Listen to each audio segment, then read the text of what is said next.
Good Morning San Antonio starts right now. We've hit a critical point in the ongoing battle against COVID-19. I'm Micah Jacci reporting in Washington. Coming up, what doctors across the country are doing to fight vaccine hesitancy. And taking a look outside with live cam this morning. Hope you guys dried out after a very rainy weekend. It's 71 degrees right now, but now the humidity is here. And be on the lookout for some fog, as you could tell from that camera. Good morning, everybody. It is Monday, new month, new week. It is May 3rd. Happy Monday. Thanks for joining us today. I'm sure everybody got a lot of rain today. Oh, we got a ton. This weekend. Yeah, we got a ton of rain. Yesterday turned out to be pretty nice, but a bit on the toasty side. Yep. And I have a feeling, Mike, you're going to tell us more of the same is on tap for today. Yeah, I mean, you step outside and it's, kind of a good news, bad news. We got all the rain, all the moisture in the ground is adding to the humidity, obviously, but more than 7 inches out there at the airport officially. Some folks picked up a whole lot more than that, especially off to the east, like Stone Oak. Some of the estimates, more than 9 inches of rain. Did cause some flooding problems, and I could almost see, Mike, I don't know about you, the grass growing when the rain was like, it was literally moving as you could speak because it was just drinking up all this rain. But yeah, all the humidity out there right now is causing some fog. Castroville, 3 miles visibility, 4 Bernie stage, 6 out there at the airport. And it's probably going to get a little bit thicker because when I was driving into work, I could see the moon out there, beautiful, about half moon, first quarter, last quarter, and it's with the clear skies and all this humidity, that's what's kind of helping out with some of the fog. Not much out toward the west, but down along the coastal plain again, this is where most of the rain fell. We're going to look at some rainfall numbers coming up in long weather, but 72 degrees right now, almost 10 above normal, really warm, really humid, a ton of mold out there, and until the ground can dry out, that's probably going to be on the high side for the next day or so. And temperature is going to basically hold steady this morning. Patchy fog, very, very humid out there. Southeasterly wind 10 to 15 miles per hour and 93 for a high temperature. So yeah, it's going to be steamy, about like what it was yesterday. Tonight, we do have actually a little bit of a front moving on through here. It may try and touch off a couple of showers, a couple of thunderstorms. The chance of rain is not great. Thunderstorm pops up, could be on the strong side, and those are going to be few and far between, left over into tomorrow morning. Then after that, beautiful weather, just in time to cut the grass sometime this week. Details on that coming up in just a couple of minutes. Steph, Mark. Thank you, Mike. Austin police have issued an Amber Alert for 4-year-old Wyatt Crowley, who they believe may be in immediate danger. Police say Crowley was kidnapped and last seen in Burton, down the road from College Station Sunday morning. Stephen Cavazos live downtown this morning here in San Antonio. Stephen, do police have any idea who may be responsible? Well, Mark, police are also searching for 36-year-old Joshua Crowley, who they say is connected to this child abduction. Right now, it's not clear what the relationship is between the two, but police are hoping they can find the pair quickly. Now, take a close look on your screen. 4-year-old Wyatt is about 3 feet and 30 pounds and was last seen wearing a Spider-Man sweatshirt. 36-year-old Joshua was last seen wearing a red bandana around his neck and a black baggy T-shirt. He's around 5'9" and weighs about 140 pounds. Police are also searching for a 2011 Mazda M23 with Texas license plate 737-763-63C. We're going to say that one more time, 737-763C. Now, again, police believe that 4-year-old Wyatt is in immediate danger. And if you have any information, of course, you are asked to contact Austin PD. Their number, 737-228-2414. Mark, Stephanie.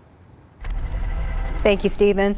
Police trying to figure out what led to 2 people with stab wounds overnight. Now, this happened in the 900 block of North Flores, just north of I-35 around 6 p.m.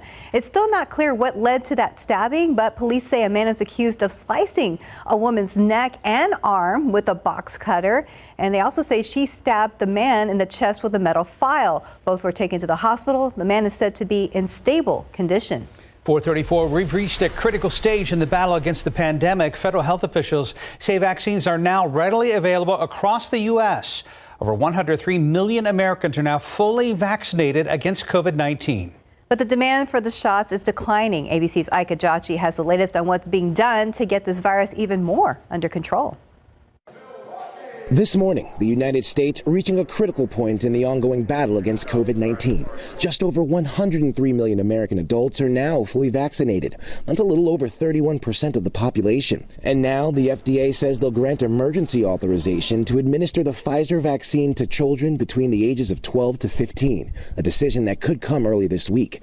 12-year-old Caleb Chung is part of the trials. He says he's excited about what the decision could mean. I definitely hope we get back to whatever we would call normal eventually soon. Dr. Iman Ali telling ABC those shots for children will likely be administered in locations where they'll be easily accessible. But we're thinking that it will be delivered in pediatric offices. But the battle to get shots in arms is hitting speed bumps. Daily vaccinations are down 22% from just 3 weeks ago. Physicians around the country, like North Carolina's Dr. Karen Smith, using techniques like micro-targeting to help reach individuals in key places like churches, convenience stores, and even a poultry plant. But we're setting up trust in the healthcare system, which many of these individuals had lost a long time ago. Their main foe? Vaccine hesitancy, a major concern in Texas, where weekly shots fell more than 50%. The Lone Star State slated to have a surplus of 500,000 doses, with no clinics asking for them. And in Oregon, cases up a staggering 123%. Maria Nazario fearing the worst after living through her 2-year-old son's months-long battle against the virus. What happens if we were to get COVID again? Is he going to react the exact same way he did before? That's my biggest fear. Oregon's governor imposing restrictions that include banning indoor restaurant dining on 15 counties that encompass the state's biggest cities. A quick look at India, where COVID is currently running rampant. The U.S. travel ban, that's expected to go into effect soon. All this as officials report a record-breaking 400,000 new cases just this weekend. Ike Ajachi, ABC News, Washington. Monday morning, we're just getting started here on GMSA. 436, about 70 degrees. And still ahead on GMSA, we're going to have an update on a deadly boat crash over the weekend off the coast of California and why Border Patrol is leading the investigation into what happened there. As a close one last night for the San Antonio Spurs taking on Philadelphia. We'll have a recap next. And taking a look outside with live cam this morning, we are at 71 degrees. It's a little foggy out there, so be careful. We'll be right back.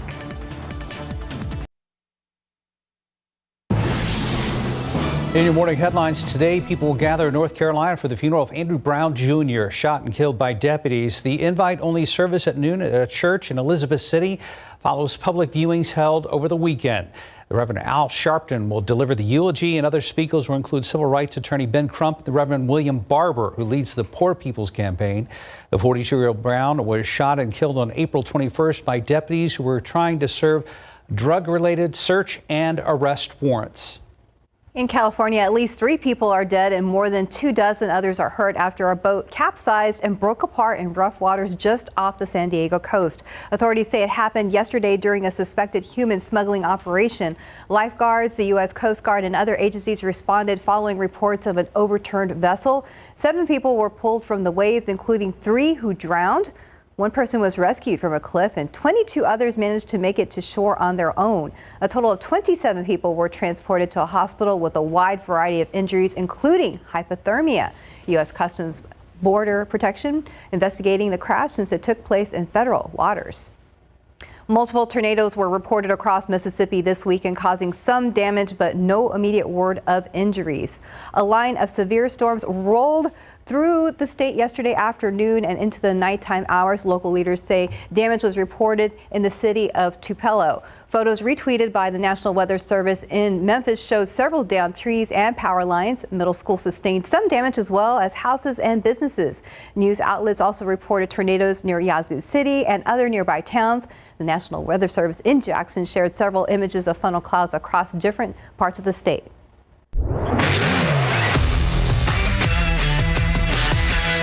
DeMar DeRozan and Jakob Poeltl were out last night for the matchup between the Spurs and the Sixers due to rest, and DeJounte Murray didn't play either due to left knee soreness.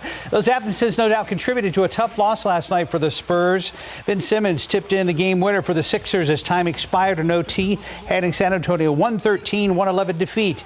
It was a close enough game, though, and the rest of the Spurs squad did their best to contribute. Lonnie Walker had 23 points to lead the Spurs, who lost their 3rd straight. Keldon Johnson added 19, Rudy Gay added 18, and Gorgie Deng 17. With teams struggling offensively in overtime, combining to score just 9 points on 3 for 11 shooting. And playing in his 1,000th career game, Rudy Gay passed Buck Williams to enter the top 100 scorers in NBA history. Gay has scored 16,794 points since joining the league in 2007 with Memphis. Congratulations, Rudy. Up next, Spurs travel to Utah tonight to take on the Jazz. Tip-off is set for 9 p.m. our time. Friday, the team is in Sacramento to take on the Kings, and Saturday the road trip continues with the Portland Trailblazers. Spurs only have 3 remaining home games left in this insane regular season. Yeah, insane's a good way to describe it. Right now, 4:42. And still ahead, a retired veteran's mission to find his missing service animal. And next, everyone wanting to travel again, that could mean extra cash for you. How a popular vacation provider is looking for hosts to meet the demand for places to stay.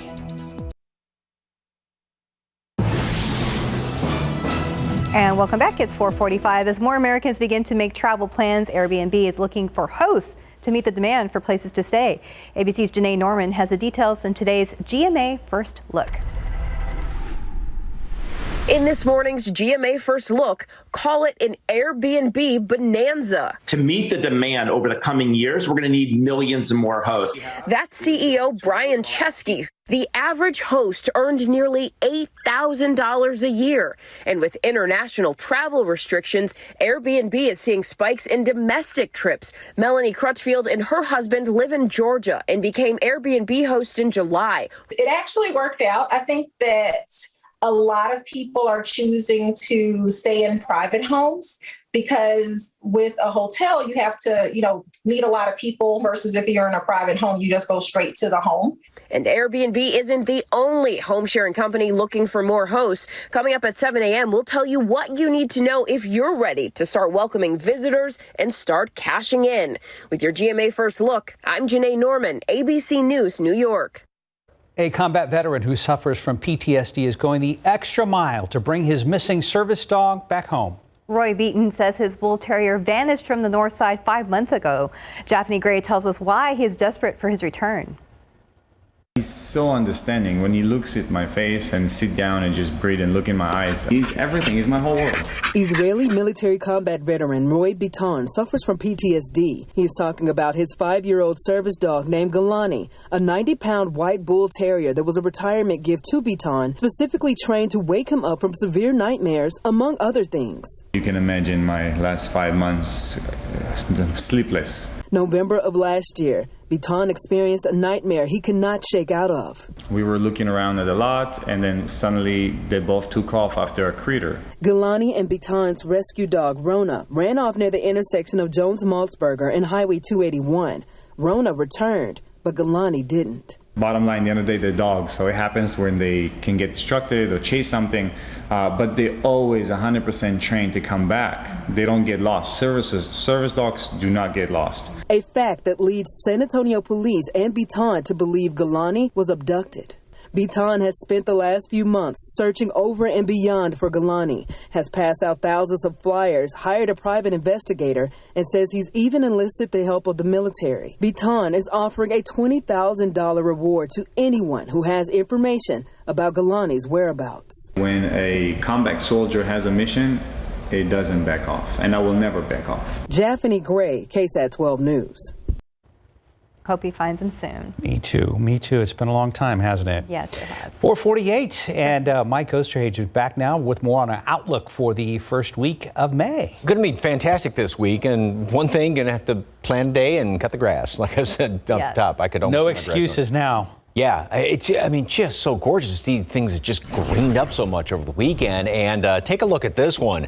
I mean, this is a rain gauge out there in Lavernia, about 7 inches of rain, and that was not uncommon to see. You know, a lot of times you see these 6-7 inch rainfall amounts, and you're like, well, that was just the anomaly, the exception. That was kind of the rule over the past few days. And since Wednesday, 2 big areas, one here well off to the east of us, and then right around the metro area picked up the majority of rain. And these are some of the estimates. And look at that, out at the airport, just over 7 inches of rain, 6 inches Hondo, 6.5 in Seguin, out there in the hill country, 1604 Braun Road, 10.25 inches of rain, and Leon Springs about 5 or so. So everybody was picking up just torrential amounts of rain. SeaWorld about 10.5 inches of rain. And then the aquifer, it has gone up about 13 feet since last week, and a lot of that beautiful rain fell there in the aquifer, and obviously we don't need to water the grass for a long time. I don't know about you, but I had to run an appointment Saturday afternoon, right as the heavy rain was coming down, and it reminded me of 1998. I know in 1998 it never stopped, but I mean, it was coming down that hard. So yeah, that's it was interesting. All right, now, and it was wonderful to see. We've got a lot of fog out there. Castroville, 3 miles visibility. Bernie Stage at 4, 5. New Braunfels. Most of it down along the coastal plain will have to deal with some of this fog because all the moisture, obviously, in the ground. We do have some clear skies as of right now.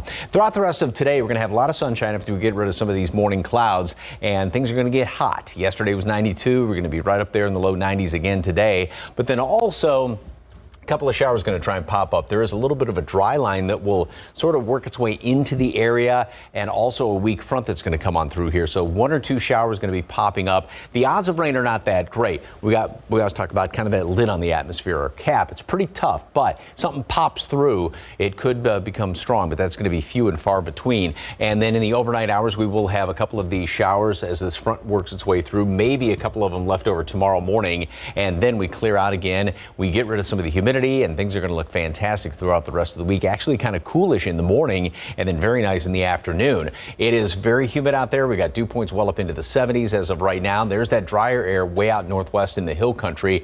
It's going to take a while to get in here. All throughout the rest of today, it's going to be extremely humid, but then finally starting tomorrow morning and then throughout the day, we are going to get some drier air coming on in here, and it will continue to dry out throughout the rest of the week. And like I said, yeah, just fantastic looking first week of May after all this beautiful rain. 84 degrees today at noon, partly cloudy skies, and then a high temperature today, 93, mostly sunny skies, very humid. So we're going to be dealing with heat index readings later on today. It's going to feel a whole lot hotter than that. And then a couple of showers going to be possible overnight, a thunderstorm or two, and even lingering into tomorrow morning. And then we are going to be clearing on out. And 80 tomorrow, so big difference in temperatures. And look at that, lows in the upper 50s. Right around 60, high temperatures in the low 80s. It's going to be beautiful this week. Getting pretty warm again, though, by Mother's Day. All right, it's time to get those Mother's Day cards and everything in the mail. Things are running a little slower these days, so this is your reminder. This is your reminder, and get ready, gear up to shower her with flowers and candy and anything else that Stephanie wants. That Stephanie wants. Yes, exactly. Of course. Mark it on your calendar. Thanks, Mark. 4:52, about 70 degrees. And up next, an update on Marvel's newest Thor film starring Chris Hemsworth and Natalie Portman. Here are your lottery numbers. Pick 3307, Fireball 0. Daily 4 numbers 8874, Fireball 1. Cash 5, 8, 22, 23, 24, 35. And Lotto Texas 4, 6, 18, 29, 36, 49. Your Powerball numbers 35, 36, 47, 61, 63, Powerball 3, Power Play 3. Good luck.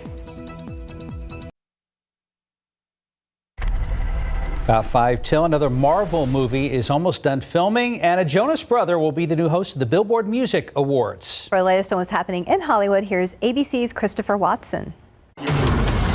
Filming is almost complete on Thor: Love and Thunder. Chris Hemsworth's returning for his 4th solo stint as the God of Thunder. Writer-director Taika Waititi took the reins of the Thor franchise during the 3rd movie, Thor: Ragnarok, which received stellar reviews and earned $853 million worldwide. Thor: Love and Thunder is due in theaters May of 2022 from Marvel Studios, which is owned by Disney, parent company of ABC News.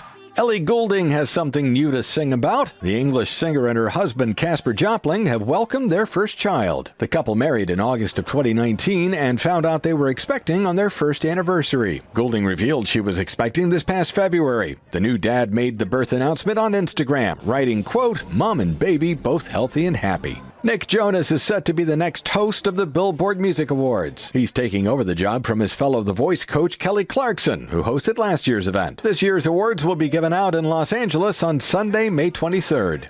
And happy birthday to Cheryl Burke. The Dancing with the Stars pro turns 37 Monday. And that's what's happening in Hollywood. I'm Christopher Watson, ABC News.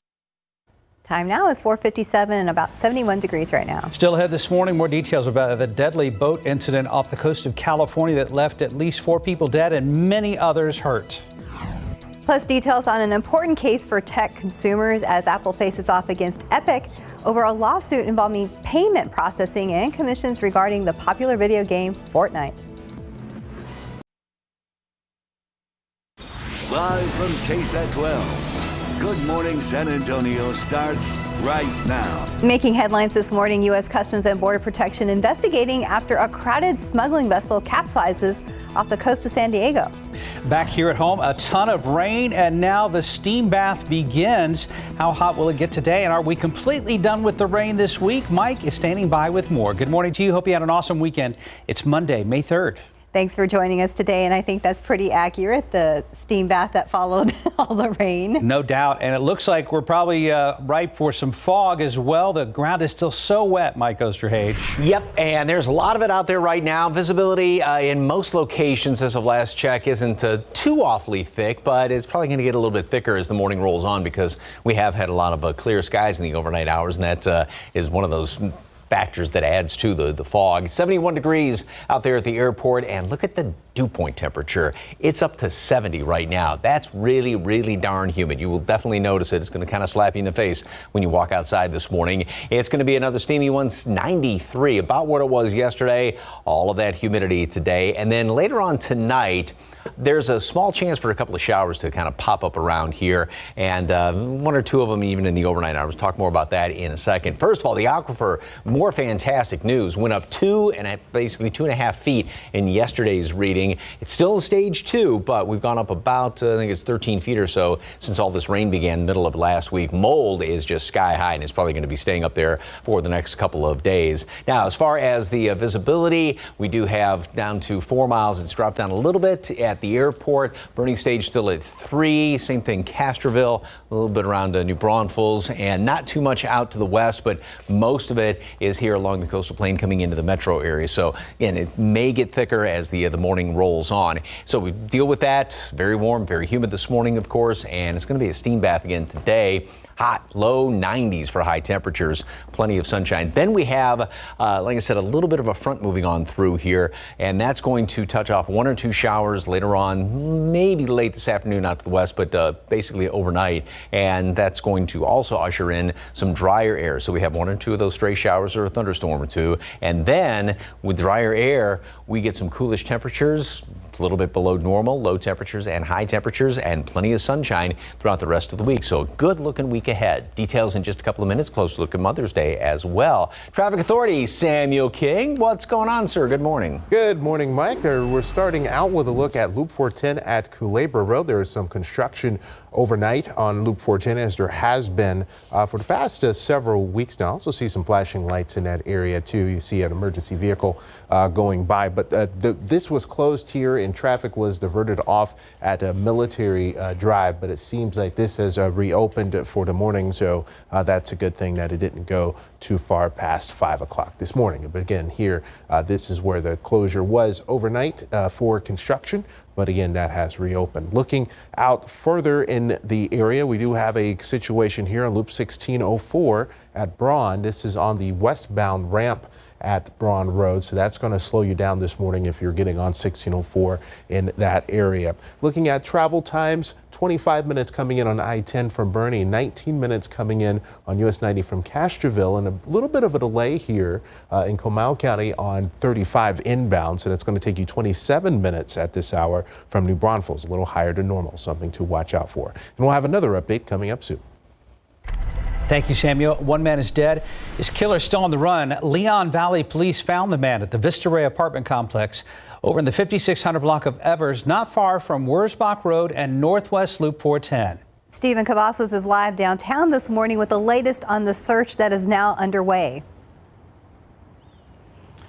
Mark, Stephanie, right now, investigators are still trying to determine why this all happened. No motive has been released, and the search for that man's killer is still ongoing, but the investigation into his death is now ramping up. Leon Valley police found that man who was at the Vista Ray apartment Sunday morning. They say he had been shot. He was rushed to a nearby hospital where he later died from his injury. LVPD are still searching for the person responsible, but again, it's not clear why all of this happened. Now, the man's name has not been released at this hour, but he's believed to be about 35 years old. Now, of course, we will continue to update this story on air and online. For any latest developments, you can be sure to head over to KSAT.com. For now, reporting live, Stephen Cavazos, KSAT 12 News. Mark, Stephanie.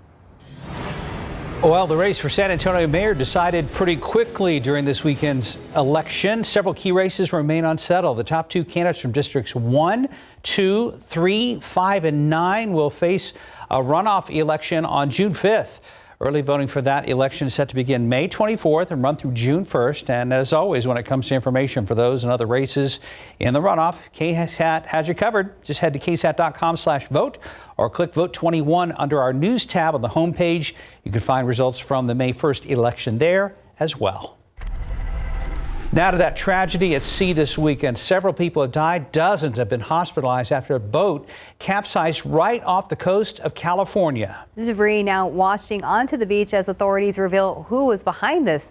ABC's Mona Qatar Abdi has the details. The call came in Sunday morning. A boat off the San Diego coast appeared to be in trouble. Received a report of a 40-foot trawler aground with multiple persons in the water. More than 24 people tossed into the water as their boat flipped over, then broke apart on the rocks. This was a mass rescue operation that turned into a mass casualty incident. We had about 30 rescues when the vessel broke up on the reef. Nearly 100 first responders raced to the scene. They got 2 harbor police boats out there, plus a couple jet skis doing search and rescue. A total of 29 people found, but officials say there was no manifest for the boat, so they don't know exactly how many people were on board. Along one pier, several teams could be seen performing chest compressions and administering oxygen. U.S. Coast Guard helicopters rescued some victims from the water, wrapping them in blankets and bringing them to dry land. Federal officials saying they think the boat may have come from Mexico. Every indication from our perspective is that this was a smuggling vessel used to smuggle migrants into the United States illegally. We do have the boat captain in custody. He's a bit out of it, but he is speaking to agents on scene. Several of the injured were transported to hospitals for treatment. Later, some were seen leaving the hospital in the custody of Border Patrol. Investigators are now collecting the pieces of the wreckage that washed up on shore. This tragedy, the latest in a string of human smuggling investigations. This past Friday, police uncovering a possible smuggling operation at this home in Houston after 90 immigrants were found packed inside, some with COVID-19 symptoms. No arrests were immediately reported. And this past March, 13 people were killed in this horrific SUV collision near the Mexico border. Police saying the back seats had been removed and 25 migrants were packed inside. Mona Qatar Abdi, ABC News, New York. Now about 7 minutes past the hour. Still ahead, the latest on a new big tech deal as Verizon gets closer to selling Yahoo and AOL. And next, we begin our Great Graduate Series with a student who is the first person in her family to graduate from high school and go to college. And taking a look outside with a live cam, a little foggy out there after all that rain. We are expecting it to warm up. We'll be right back. Good morning, welcome back. 5:11. It's time to begin our Great Graduate Series once again. For Olivia Soria, the end of her senior year marks the start of a new chapter for her entire family. The Clark High School student will be the first in her family to not only graduate high school, but the first to go to college. She tells our Stephen Cavazos her journey to this milestone was paved with many obstacles she had to overcome. I think I'm going to be excited, and at the same time, I feel like I'm going to end up starting to cry as soon as I walk off the stage with the diploma. Olivia Soria is expecting graduation day will be a mix of emotions, but it will also be her proudest moment. The Clark High School senior says she will be the first in her family to graduate and go to college. But she says the last 4 years was not easy as she pushed through different challenges and pushed herself to conquer them. I've been pushing myself, and I've been really proud of myself to keep going and doing this. When she wasn't in school, she was working. And when she wasn't working, she was helping take care of her 2 younger siblings. Soria says her 5-year-old sister was born with challenges that required occupational therapy, but she's dedicated most of her time at home, helping her progress. She's always smiling. She's always happy, so it makes me happy that I can help her out and help her count to 100, and we always sing our ABCs. It was a balancing act, but Soria says the support she received inspired her to keep going. They're always telling me, you got this, you're going to be able to do this and that, we'll always be here for you by your side no matter what. Soria hopes to study occupational therapy, but she first has to decide on a college. She was accepted into 8 and has narrowed it down to 2 here at home so she can continue to help with her younger sister. She says her life experience taught her valuable lessons, and she believes she is ready for what comes next. Sooner or later, you'll have an accomplishment that you probably would have never had if you would have quit. Stephen Cavazos, KSAT 12 News. Big sis with a bright future. Yeah, good luck to you, Olivia. Good luck indeed. Right now, about 5:13. And still ahead, the future of some of the oldest names in tech could be decided soon. More details on Verizon's potential sale of AOL and Yahoo. Plus, your Apple Watch could be getting another way to monitor your health. We'll explain. I'm Erin. And I'm Margot. We've always done things our own way. Charted our own paths. I wasn't going to just back down from moderate to severe rheumatoid arthritis. Psoriatic arthritis wasn't going to change who I am. When I learned that my joint pain could mean permanent joint damage, I asked about Enbrel. Enbrel helps relieve joint pain and helps stop permanent joint damage. Plus, Enbrel helps skin get clearer in psoriatic arthritis. Ask your doctor about Enbrel so you can get back to your true self. Enbrel may lower your ability to fight infections. Serious, sometimes fatal events, including infections, tuberculosis, lymphoma, other cancers, nervous system and blood disorders, and allergic reactions have occurred. Tell your doctor if you've been someplace where fungal infections are common, or if you're prone to infections, have cuts or sores, have had hepatitis B, have been treated for heart failure, or if you have persistent fever, bruising, bleeding, or paleness. Don't start Enbrel if you have an infection like the flu.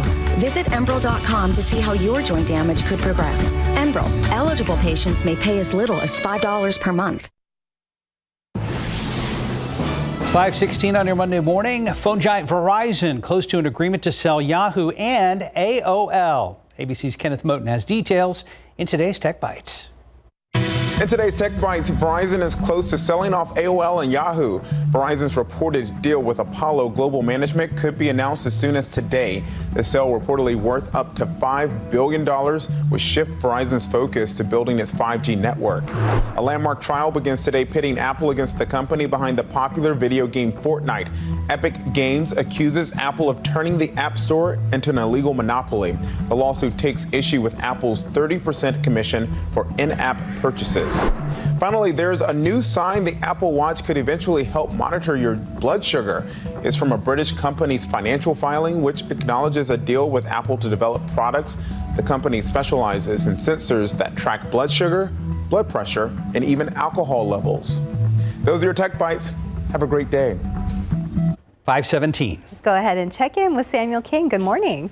Good morning, Mark and Stephanie. Good morning, everyone out there. Mike had been mentioning some fog in the area, and there's a little bit showing up here in a TransSky camera. This is 1604 at Bandera, so just something else to watch out for this morning, especially as the commute gets going later in the morning here. But traffic flowing pretty well there in that area. We did have a crash on the westbound ramp at Braun Road. That has been cleared, so that's a good thing. So let's look at the entire area. Still have the indicator there on 410 at Culebra, but that has also been cleared, it appears. We have some delays up in Comal County still coming out of New Braunfels on 35. You're down to 22 miles per hour up there. So that's not something we like to see, especially this early in the morning. That's a little unusual. So this is what that's doing to your travel time to 410 in San Antonio, 20 minutes. So once you get past that delay in New Braunfels, clear sailing to Loop 410. And we're going to check one more thing here. And this is at 37 in Houston. Some sort of situation just popped up. We'll try to get some more information on that. Not sure if that's construction or some kind of crash there. So get some more information on this and bring another update coming up, guys. Yeah, quite a few vehicles out there as well. Thank you, Samuel. This picture kind of tells a story for the first part of the weekend, doesn't it, Mike? Yes, on Saturday. Yeah, if you had to go out, and it was not advised going out because there was a lot of flash flooding going on during today. And this is one of the spots that picked up over there on the kind of the west and northwest side of town from SeaWorld up toward 1604 and Petranco. I mean, there at the intersection, that's about about, what, a foot of water, 6 inches of water in some places. And there were a lot of just water flowing down the road because it was just coming down in buckets. And yeah, we picked up 7 inches, a little more than that officially out at the airport. But over there, 1604 in Petrenko, you picked up anywhere from 9, 10 plus inches of rain since Wednesday. All right, outside, it is murky looking. There's a lot of fog around the area. By the way, it is an ozone action day today, just because the atmosphere is going to be kind of still in all that heat out there today. It's going to be a toasty one. Castroville, visibility is now dropped down to just 3/4 of a mile. 7 Port SA, 4 at Bernie Stage, and not as much over there along the coastal plain, but kind of right in the middle of things. That's where some of the heaviest fog is. So just watch that. It will get thicker in places as we roll on throughout the rest of the morning. So we're going to have plenty of sunshine today. Morning clouds left over, and then mostly sunny skies today. And then as we go into this evening, there is a very small chance for a couple of thunderstorms to pop up around the area. They're pretty good lit on the atmosphere, but something pops. There's a lot of think of it as a lot of pressure building in behind it, and something pops, it could become kind of strong. But again, there'll be few and far between at best. So the odds of seeing rain are not all that great today. Then we go into the overnight hours, and this computer model is not quite as bullish on any rain, but there's a bit of a front moving on through here, and that's going to be early tomorrow morning. We'll have some clouds left over tomorrow morning, and also a chance for a little bit of rain. Not a big shot at any rain, though. Just a few scattered showers here and there, or a thunderstorm. Then we're going to start to clear on out throughout the day, and we get some drier air coming in here, and also slightly cooler air. So we're up in the low 90s today, just about 80 tomorrow, and then low temperatures going into the rest of the week are going to be really, really pleasant. We get this drier air coming on in here, excuse me, and that'll be the situation through Friday. It does look like the humidity, though, is going to start to come back in here as we go into the weekend, as well as on Mother's Day. So nothing showing up on radar right now. We do have a few clouds out there. Then you go off to the east of us, and as this loops back on through right here, that's right around Tupelo, Mississippi, and that was the thunderstorm cell that produced that severe weather as well as those tornadoes off there to the east, and that's going to continue to work its way off to the east to northeast. So today, just a steam bath out there. We are going to be up to 84 degrees at noon, partly cloudy skies. We'll have some leftover fog throughout the morning hours, throughout much of the commute. And again, it is an ozone action day today, mostly sunny skies, 93, a very humid 93 degrees. Couple of stray showers going to be possible as we go into the evening hours, just 1 or 2 of them, maybe 1 or 2 overnight and early tomorrow morning. 80 tomorrow, 81 on Wednesday. Look at those low temperatures. Wednesday morning, Thursday morning, down to 58 degrees. Really nice and pleasant. We'll start to heat back up, though, by the weekend. Whew. Yep. Cut your grass one of those days. Pick a day after tomorrow and cut the grass. Which day? Or after today, I should say. Which day? Yeah. Have you picked your day? No, not yet. I think today's my day. It's going to be humid. Yeah. I wouldn't wait because it's going to be really humid. I'd wait till you get to the 80s. Yeah, once you get into Samuel, you get a vote here. When should I mow my yard? Not today. If you can mind the heat, do it today. Okay. Oh my goodness. I'm going with him because then it's Really? done. Thank you, Samuel, for supporting me, for being the wind beneath my wings. 522, about 71 degrees. And coming up next in your morning spotlight, look at the special way Sean Ono Lennon is honoring his parents' work, plus a movie that's more than a decade old back at the box office. Here are your lottery numbers. Pick 307, Fireball 0. Daily 4 numbers, 8874, Fireball 1. Cash 5, 8, 22, 23, 24, 35. Lotto Texas, 4, 6, 18, 29, 36, 49. And your Powerball numbers, 35, 36, 47, 61, 63, Powerball 3, Power Play 3. Good luck. Entertainment news now, from a major music anniversary to a musical event for everyone. Your CNN's David Daniel with the Hollywood Minute. This karma's gonna get you. Gonna knock you right in the head. The album John Lennon Plastic Ono Band is 50 years old. To mark the anniversary, John and Yoko's son, Sean, directed a series of Spotify canvases, looping animated shorts inspired by the songs and John's own illustrations. Yeah, the pressure was high for me personally because I care a lot about the result. But ultimately, we found a good solution, which was to sort of look at the songs as one long narrative. If we're gonna date, you may have to defeat my 7 evil exes.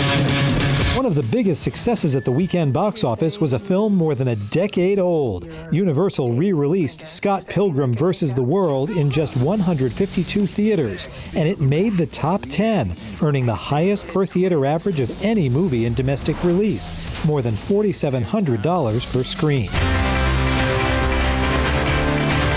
Make Music Day is back. The summer solstice event presented by the National Association of Music Merchants returns June 21st with some 5,000 concerts, performances, music lessons, jam sessions, and other events in more than 90 U.S. cities. Anyone can attend or take part. Info at makemusicday.org. Tuning up in Hollywood, I'm David Daniel. It's now 5:27.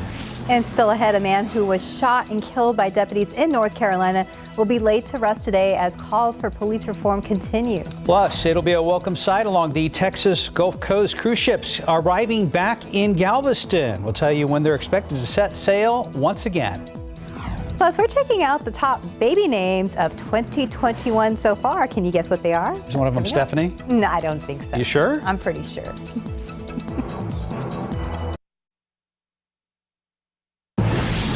Hi, good morning. It is Monday, May 3rd. How about a break from the rain? At least a little bit of time to dry out. And we know, Mike, the mold is off the charts right now because of all of that. And this morning, we might see some fog. Yeah, and there's a ton of humidity out there, and that is due in big part because of all the moisture in the ground. But you know something? Hey, we got some beautiful rain, so we'll just take this. It's fantastic out there. I'm not a humidity lover, but you know, on the heels of all this wonderful rain, it's just great. And yeah, we have some fog to deal with this morning. Temperature is at 71, and dew points, one of the highest dew points we've seen so far this year. And again, it's moisture in the atmosphere, it's the moisture coming out of the ground, and wind is out of the east at 6 miles per hour. Visibility, well, Castroville was down to less than a mile, it's now up to 4 miles again. Same thing out there at the airport, Bernie Stage 5, New Braunfels. So we'll be going back and forth with some of this fog for the next few hours around here. And it's not bad along the coastal plain, nothing really out to the west. So it's almost kind of right in the middle, right kind of centered on the metropolitan area where we have the majority of some of this fog. Mold, of course, like you were talking about, is very, very high, 16,410. And it is an ozone action day today. It's going to be really, really hot out there, really hot and really humid. 84 at noon, 93 for a high temperature today. Wind out of the southeast, 10 to 15 miles per hour. A stray shower storm is going to be possible later on this evening, and then overnight. There's a lot of energy kind of building up down here at the surface, but we've got a pretty good lid on things. So the odds of seeing rain today are not that great. However, something pops, could be on the strong side. And then we have a front moving on through here. So all this humidity is going to be going away the next couple of days. Got some beautiful, beautiful weather in store. Details coming up in just a couple of minutes. Traffic Authority, Samuel King. Anything going on a Monday morning, sir? Well, we do have this situation, Mike. This is I-37 at Commerce. This is the view from the train that came at Houston Street, but this is Commerce. The exit is closed there for some construction this morning. It could last for the next several hours here. So this is just something to look out for, not impacting traffic too much at the moment at this hour, but still you see a lot of construction vehicles going on there doing some milling work here on this exit. So this is just something to pretty bright there, but not too much of a concern. Again, this is the map here. This is Commerce Street. This is 37. So this is where that construction is going to be for the next few hours or so. Looking out across the rest of the area, things are mostly clear. We still sort of have this indication of construction out there on 410 at Culebra, but that has been cleared. So looking at the travel times, we mentioned some delays in Comal County and New Braunfels on 35 southbound, but those are starting to clear. So down to 26 minutes for your travel time. So that's fairly normal for this time of morning. 29 minutes coming in on I-10 from Seguin and 25 minutes coming in on I-10 from Bernie. So we'll have another update of traffic coming up in a few minutes. Mark, Stephanie. Samuel, thank you. Today, Andrew Brown Jr., the man shot and killed by deputies in North Carolina as they were serving a warrant, will be laid to rest. And as CNN's Brett Conway reports, while the investigation into his death continues, so do calls for transparency and police reform. Say his name! Andrew Brown! Say his name! Andrew Brown! Andrew Brown Jr. was shot and killed by North Carolina deputies nearly 2 weeks ago. Today, he'll be laid to rest. Release the tape! But family, friends, and protesters say they won't rest until justice is served. We have to fight for justice for him. And the first order is release the tapes. Last week, a judge denied media requests to make the body camera videos from that day public, putting it off for at least 30 days, fueling frustration and skepticism about what happened. The public has a right to know what government officials do in their name in the execution of search warrants and arrest warrants. And as the investigation continues, so does the push for change on a national scale, with President Joe Biden calling on lawmakers to pass a police reform bill by the one-year anniversary of George Floyd's death on May 25th. Leaders on both sides of the aisle say they're hopeful. I think every member is trying to solve this problem in a thoughtful way. Even bringing in advocates and victims' families to talk about overhauling the national policing laws. What they're looking for is something that shows progress. We have to be here. We have to support. We have to protest. We know that we have a long road ahead. I'm Britt Conway reporting. No peace. President Joe Biden says he's willing to work with the Republicans on his infrastructure plan. A major point of contention is the price, which Republicans say would end up costing more than $4.1 trillion. The GOP wants to rein in the price tag and has a $600 billion counterproposal. It includes $160 billion for COVID-related causes and extends federal unemployment benefits at current levels. But even the White House says they want to work with the Republicans on the plan. The president has hinted he will consider moving forward without GOP support, like the administration did with its COVID-19 relief bill. Cruise ships are returning to Galveston as the industry prepares for a possible mid-summer return. It's been 14 months since passenger cruise ships have towered over Galveston's downtown skyline. Many residents were excited to see Carnival's Vista and Breeze dock at the Port of Galveston for the first time in more than a year. The suspension of the cruise industry from Galveston led to a loss of 23,000 jobs and $1.6 billion in wages statewide. The CDC has told cruise lines that if more than 95% of their passengers and crews are vaccinated, the big ships can sail again in July.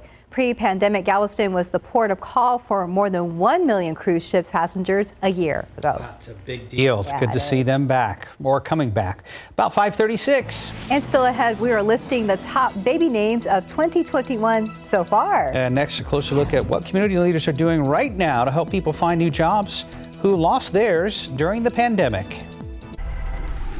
And taking a look outside with live cam, be prepared for the steam bath after all that rain. But we got 7 inches of rain. It's a lot at one time, but it was rain we needed. We'll be right back.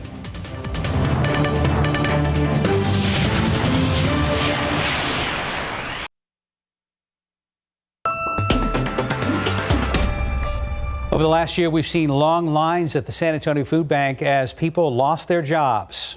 But there are programs in place to help. This weekend, the CEO of the local chapter of the United Way joined Leading SA to discuss the issues.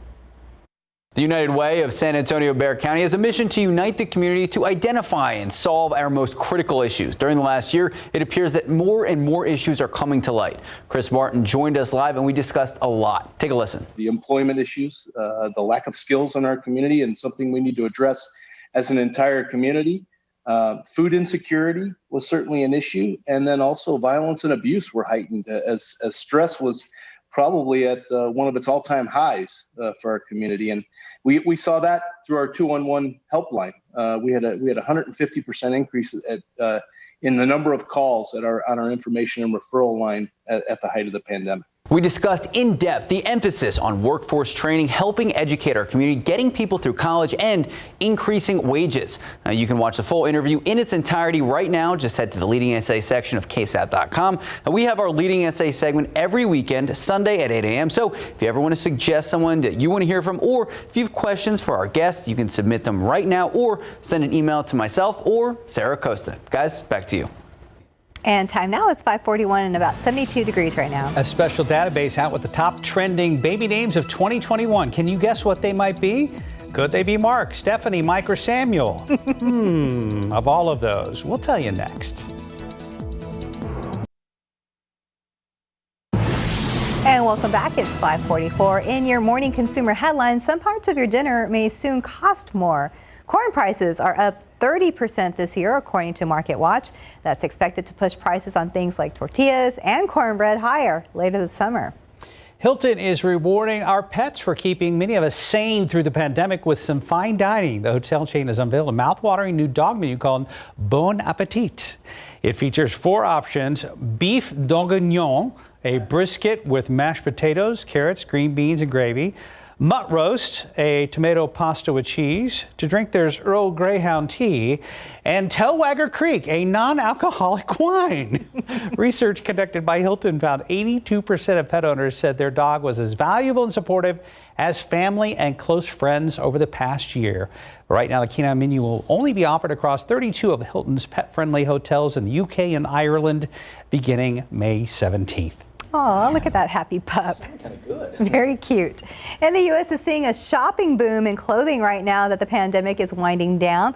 The Wall Street Journal says Americans are emerging from their homes and are looking to buy more clothing once again. One example, in the last few weeks, regular pants have again started to once again outsell sweatpants. Wait, we have to change out of our pajamas and robes now?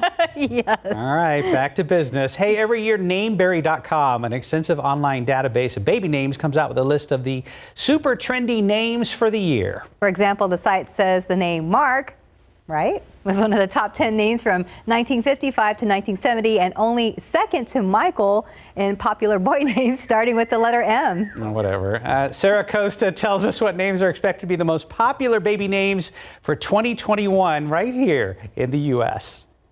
We love hearing about popular baby names. The Namesberry database says the name Sarah was a top 10 name from 1978 to 2002. And although 2021 is far from being over, the database has already noticed there are a few names trending right here in the U.S. From the name of a classic Disney princess to Chrissy Teigen's daughter, these are expected to be the most popular baby names for 2021 in the United States, according to Nameberry.com. So let's start with the girl names. At the top of the list is the name Luna. In 2016, Chrissy Teigen and John Legend welcomed a daughter whom they named Luna. Number 2 is Maeve, which means intoxicating and has Irish and Gaelic origins. Number 3, Aurora, of course, made popular in the Disney classic Sleeping Beauty. At number 4 is Isla, which means island in Spanish. And at number 5 is Aurelia. For the boy names, Nameberry says the top name trending in 2021 is Silas. It's what Jessica Biel and Justin Timberlake named their first child in 2015. Second on the list is Atticus, made instantly recognizable from Harper Lee's classic novel To Kill a Mockingbird. Arlo comes in third on Nameberry's list, followed by Theodore and Finn. The site says the popularity of the name Finn has risen in recent years because of a character on the show Glee, and Arlo and Theodore are names of famous people: Arlo Guthrie, a popular folk singer, and of course former President Theodore Roosevelt. While these names are popular now, only time will tell if these 10 names continue to be favored by U.S. parents in 2021. Back to you guys. I think it'll change. It always does. It always does. Yeah. What's sold is new again at some point. Yeah. We'll go back, and then we'll go back to the roots again. Once again, it'll turn in the cycle, and then maybe finally we'll be popular again. Stephanie and Mark. It's possible. At least the step. Aww. What about Samuel's name? 547. Samuel. Well, if the things like Atticus and Finn are coming back, I mean, everyone's going to come back at some point. That's true. Like a circle. Yep. We do have a new incident here. This is I-35 northbound at Walsham Road. You see a lot of traffic for this time of morning, and you can kind of see the emergency vehicles there in the background there. So this is something that might slow you down, or something to watch out for this morning here. This again, 35 and Walsham. Let's take a look at that on the map. This is a 410 right here. This is 35 heading northbound. So if you're someone who heads outbound to commute, that's going to be something to look out for. Looking throughout the rest of the area, things mostly looking good. A few delays here on the southwest side of Loop 410. A couple of incidents downtown to tell you about. That construction, 37 southbound at Commerce Street. That exit is blocked. Also later today on Commerce, a long-term closure of Commerce between Flores and Laredo Street for some construction. There will be a westbound lane open there west of Flores to have access to those businesses that are still open. But again, more construction downtown, this time on Commerce Street. And again, 35 at Walsham. Just look out for this crash heading northbound this morning, guys. See, Samuel, part of the problem for Mike and I is our parents seemed indecisive. Our first and middle names could both be first names. Michael Parker, Mark Todd. true. It's like they couldn't decide. Well, that's good. You have two names to choose from that you want to go by. Now, where'd they get Todd from? Family name or something? I don't honestly know. It's a good time to ask. Let me call Mom. and get back Parker's with you. family name. Okay. Yeah. All right. So that came from. We'll get Mom live at some point. Yeah. Yes, we need to. Tell what kind of a child you were. Anyway, this she's is a no longer available, Mike. great picture. The rain, what do kids do? They splash in puddles. That's just fantastic. Thank you very much for that one, Yvonne. And we've got a lot of fog out there this morning. All that moisture in the ground is helping out with the humidity. You step outside and it's humid out there. Visibility is down now to 2 miles Castroville and 4 at the airport, San Antonio International, Bernie Stage at 4 also. New Braunfels, a little bit of fog. Kerrville is now seeing some, and Beeville as well. So that seems to be the thickest right here, kind of in the center portion of our viewing area. 71 degrees right now, about 8 to 10 degrees above normal, upper 60s in the hill country. And look at that, 67 is the dew point in Helotes, 70 Port SA and at the airport, and then Randolph is at 72. You step outside, especially in and around Bexar County right now and going in toward New Braunfels, and you definitely feel the humidity. It is thick out there, and dew points have actually gone up about 5, 10 degrees, 15 degrees higher in Kerrville than what it was at this time yesterday, as that moisture continues to kind of come out of the ground. Now, we are going to be seeing drier air move on in here. As a matter of fact, I mean, out there, way out to the west, got some very, very dry air. It's going to be kind of hard pressed. It's going to be a longer process to get this moving on in here. We do have a front moving through later on tonight and tomorrow, so we'll start to see some of the drier air coming into the hill country, but it's going to take a lot to get all this moisture on out of here. So we're going to stay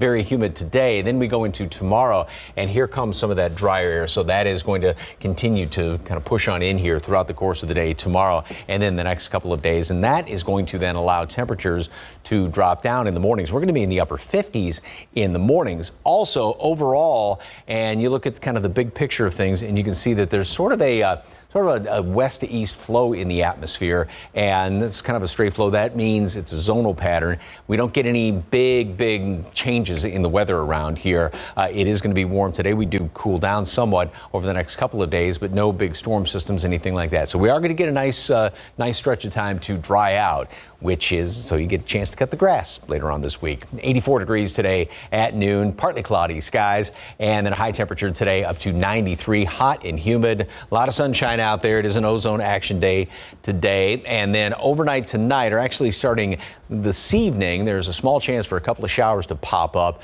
maybe a thunderstorm or two. The odds of rain are very, very low. However, if a thunderstorm develops, it could be getting kind of strong very quickly just because of all this energy building up around here. But again, it's going to be few and far between. Then tomorrow, after some leftover morning rain, we're going to make it up to 80 degrees. That's it. So actually a little bit below normal.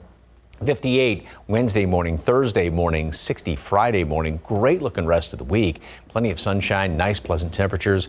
Going to get kind of warm for Mom's Day on Sunday, 92. But not too bad still. No. We'll take it. Check. Thanks, Mike. 5:52 on your Monday morning. And another animated movie is slaying the competition at the box office, but was it enough to overtake Mortal Kombat? Pick three numbers: 307 Fireball 0, Daily 4, 8874 Fireball 1. Cash 5, 8, 22, 23, 24, 35. Lotto Texas 4, 6, 18, 29, 36, 49. No Powerball?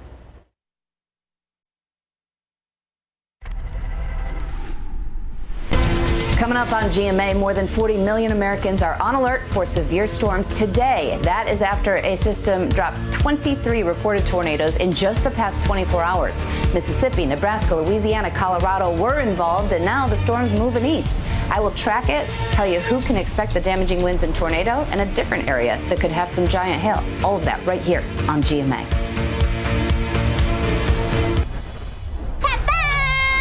Let's go. Raya and the Last Dragon stayed at number 5, taking in $1.3 million. The supernatural horror flick Separation was the weekend's top new movie, debuting in 4th place with $1.8 million. Godzilla vs. Kong stood its ground in 3rd place, earning $2.7 million to top the $90 million mark in domestic ticket sales. The fate of Earth is in our hands. Mortal Kombat lost the top spot in its sophomore weekend, racking up $6.2 million. Wake up and fight! Demon Slayer the movie, Mugen Train, is the new champ. Despite playing in fewer theaters than Mortal Kombat, the animated adventure made $6.4 million to capture the crown. In Hollywood, I'm David Daniel. Scientists are looking for new ways to spot illnesses early on. Still ahead on GMSA, how your tears may be the key to unlocking treatment to some cancers, diabetes, and even Alzheimer's. Let's check TransGuide right now. Heavier traffic out there, 35 and Walsham. It's like a whole bunch of people just hit the roads in the last few minutes. We're not seeing many accidents right now, but we'll get an update coming up at the top of the hour. We do have some construction, and our traffic expert, Samuel King, will tell you exactly where that is happening, plus another look at the first week of May and our forecast with Mike coming up.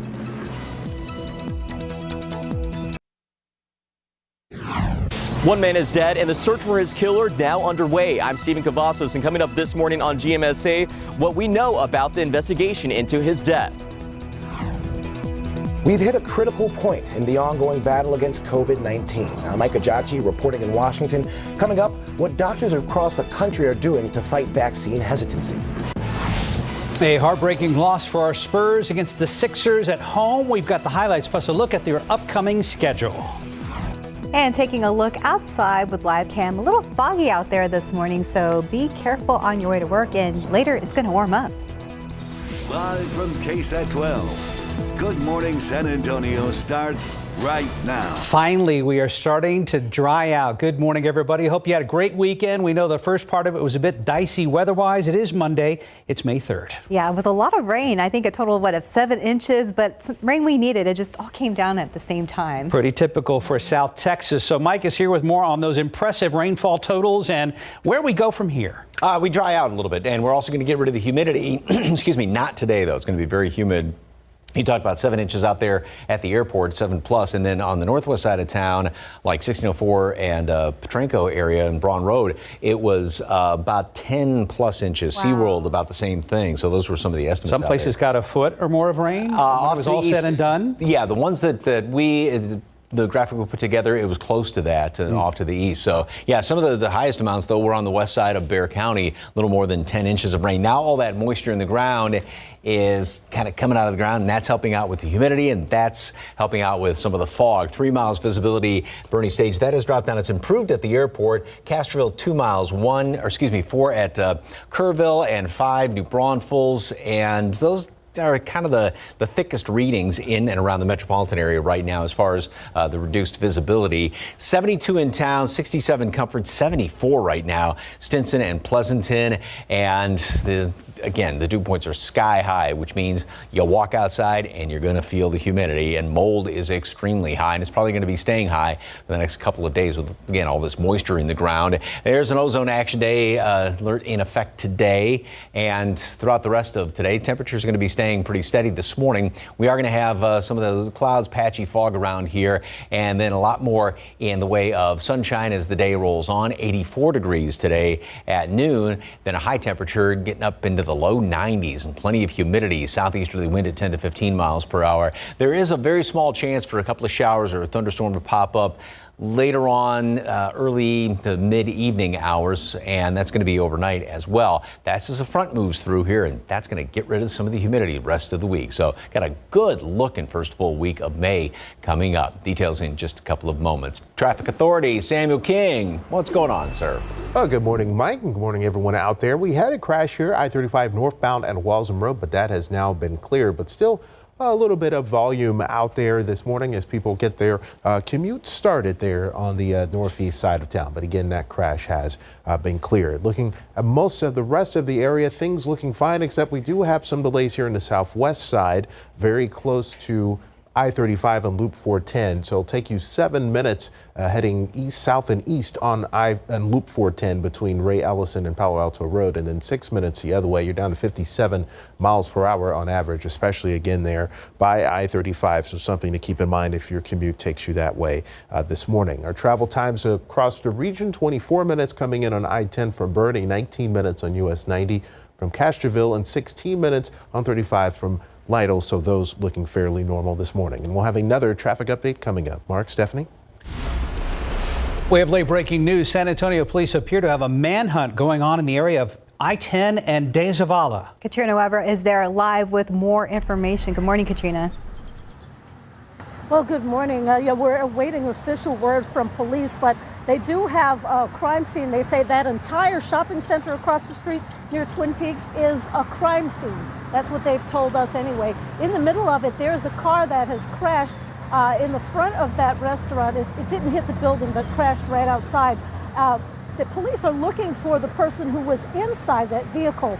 Now, we have not gotten any official information, but according to what we have heard from the sources, that they are looking for that man who they believe is armed.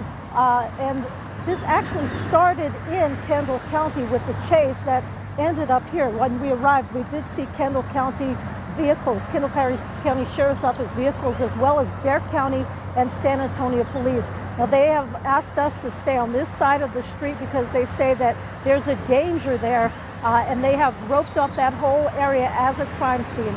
As soon as we get more information from them, we'll be sure to update you on this, but it does appear that they are looking for a man who they say is armed, who bailed out of that vehicle after it crashed.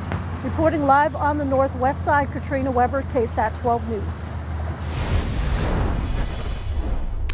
Leon Valley police searching for a person they say pulled a trigger that led to one man's death. Leon Valley police found that man at the Vista Ray apartment complex over in the 5600 block of Evers Road, not far from Wurzbach Road and Northwest Loop 410. Stephen Cavazos is live downtown this morning. Now, Stephen, what do we know about the man who was shot?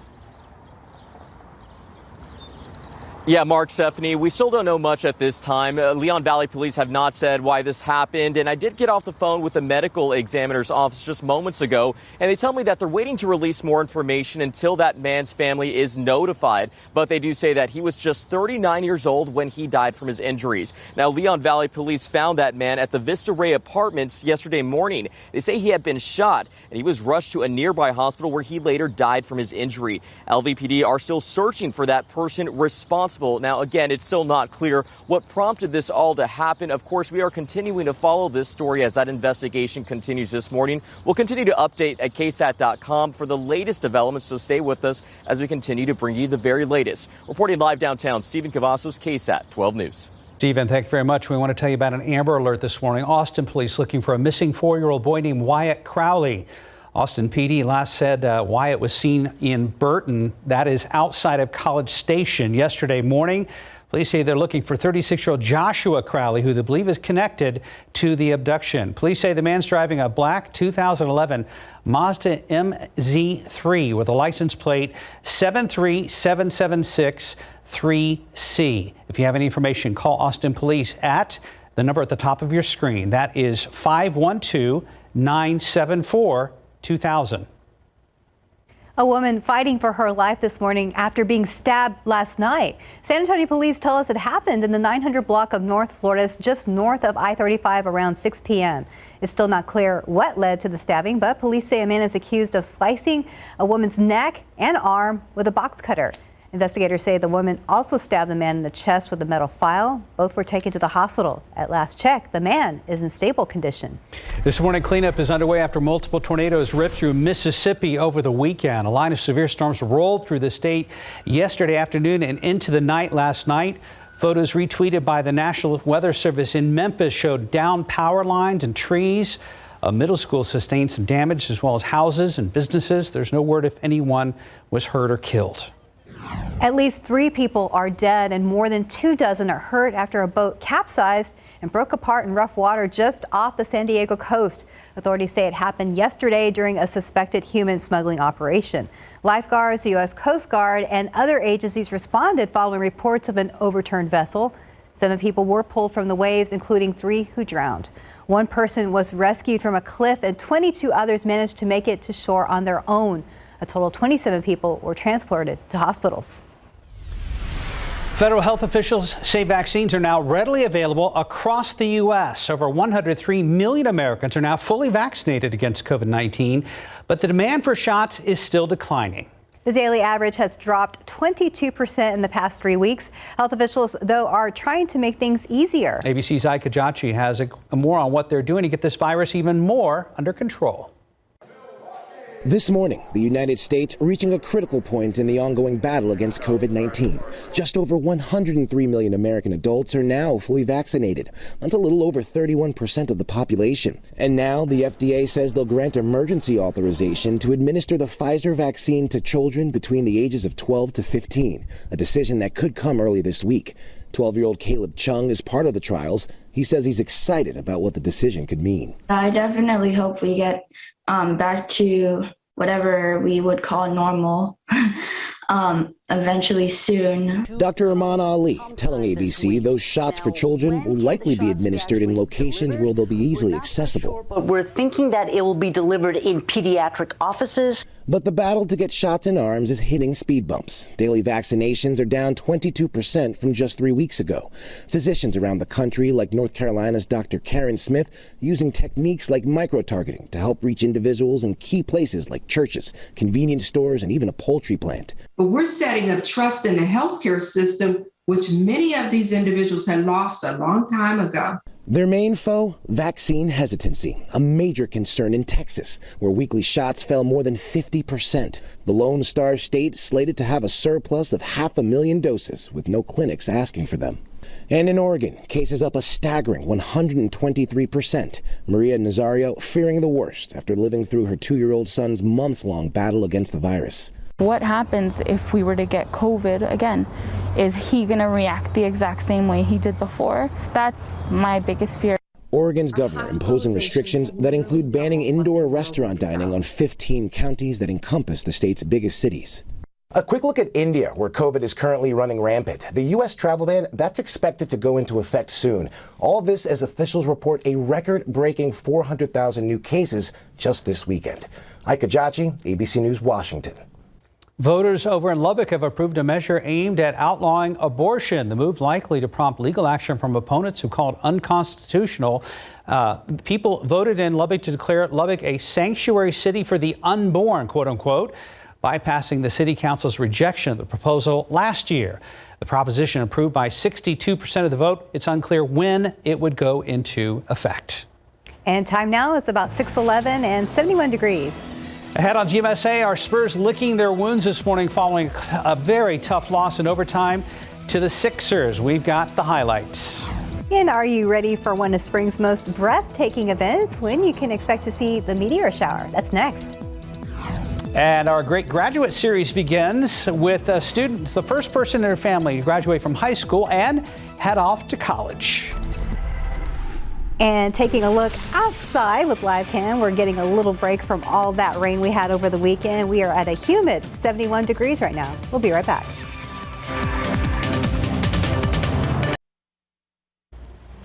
Monday morning, 6:15. Welcome back. Our great grads are back. For Olivia Soria, the end of her senior year marks the start of a new chapter for her entire family. The Clark High School student will not only be the first to graduate high school, but the first to go on to college. And she tells Stephen Cavazos her journey to this milestone was paved with many obstacles she had to overcome. I think I'm going to be excited, and at the same time, I feel like I'm going to end up starting to cry as soon as I walk off the stage with the diploma. Olivia Soria is expecting graduation day will be a mix of emotions, but it will also be her proudest moment. The Clark High School senior says she will be the first in her family to graduate and go to college. But she says the last 4 years was not easy as she pushed through different challenges and pushed herself to conquer them. I've been pushing myself, and like I've been really proud of myself to keep going and doing this. When she wasn't in school, she was working. And when she wasn't working, she was helping take care of her 2 younger siblings. Soria says her 5-year-old sister was born with challenges that required occupational therapy, but she's dedicated most of her time at home helping her progress. She's always smiling. She's always happy, so it makes me happy that I can help her out and help her count to 100, and we always sing our ABCs. It was a balancing act, but Soria says the support she received inspired her to keep going. They're always telling me, you got this, you're going to be able to do this and that. We'll always be here for you by your side no matter what. Soria hopes to study occupational therapy, but she first has to decide on a college. She was accepted into 8 and has narrowed it down to 2 here at home so she can continue to help with her younger sister. She says her life experience taught her valuable lessons, and she believes she is ready for what comes next. And sooner or later, you'll have an accomplishment that you probably would have never had if you would have quit. Stephen Cavazos, KSAT 12 News. DeMar DeRozan and Jakob Poeltl out last night for the matchup with Philly. They were resting. DeJounte Murray didn't play either, out with a left knee soreness. Those absences no doubt contributing to a tough loss last night for San Antonio. Ben Simmons tipped in the game winner for the Sixers as time expired in OT, handing San Antonio a 113-111 crushing loss. It was a close game. The rest of the Spurs squad did do their best to contribute. Spurs have now lost 3 straight games. And up next, the Spurs travel to Utah tonight to take on the Jazz. Tip-off is set for 9 p.m. Friday, the team is in Sacramento to take on the Kings. And Saturday, their road trip continues with the Portland Trailblazers. The Spurs only have 3 remaining home games. Trending now, we're on KSAT.com. Get ready to kick back and look up at the sky later this week. We're talking about the, I'm guessing how to pronounce this here, the Eta Aquarid meteor shower. Somebody will correct me if I'm wrong later. It's one of the spring's most breathtaking events, set to take place Wednesday just before sunrise. But there could also be some meteor showers before and after the big show. We've got more details on our website at KSAT.com. What do you think of my guess? I think you're right. Thanks. I'm behind you, Mark. Thank you. I appreciate that. Let's check on construction out there. I know that's one of the big things you've been tracking for the last hour or so, Samuel. Yes, but things look fairly good otherwise under travel times, including 27 minutes coming in from 281 southbound from Bulverde and 26 minutes coming inbound from New Braunfels to downtown San Antonio. Once you get downtown, this might be something you see.